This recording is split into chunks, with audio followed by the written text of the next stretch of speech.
Alors oui, il est préférable pour l'adulte de penser que les pleurs de l'enfant sont là pour rien. Parce que le pour rien est qu'il n'y a pas de problème à résoudre. Sauf que le problème reste pour l'enfant. Lorsqu'on répète encore et encore à un enfant qu'il pleure pour rien, il va intégrer ce message: les pleurs ne servent à rien, on ne me croit pas.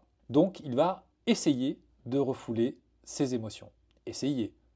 Mais les émotions passent par le corps ne ment pas, et ces émotions seront donc stockées jusqu'à ce qu'elles sortent d'une manière ou d'une autre. Le fait de dire à un enfant tu pleures pour rien n'est pas très efficace du point de vue de l'apprentissage émotionnel. Il serait préférable de dire à l'enfant je te crois, j'ai l'impression qu'il se passe quelque chose, je suis là, tu peux pleurer. Tu peux pleurer. Cette autorisation de pleurer en notre présence signifie que nous sommes là pour accueillir les émotions de l'enfant et pour l'aider ensuite à satisfaire ses besoins. Parce que derrière une émotion désagréable, il y a un besoin qui n'est plus satisfait. Quel est-il?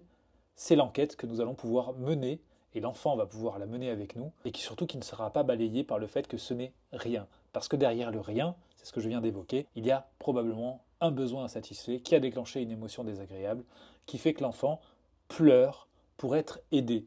Parce que les pleurs sont des signaux d'attachement. L'enfant, dès tout petit, n'a pas la parole.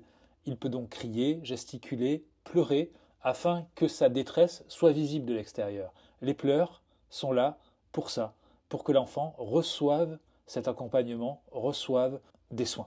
Donc plutôt que de dire tu pleures pour rien, faisons comprendre à l'enfant qu'effectivement ses émotions sont importantes. Mais peut-être que ce message, nous pouvons aussi nous l'adresser à nous, si nous l'avons entendu, cette phrase, souvent dans notre enfance. Tu pleures pour rien, tu joues la comédie. Alors nous avons nourri ces croyances et nous continuons à le faire avec nos enfants. Il est encore temps de changer.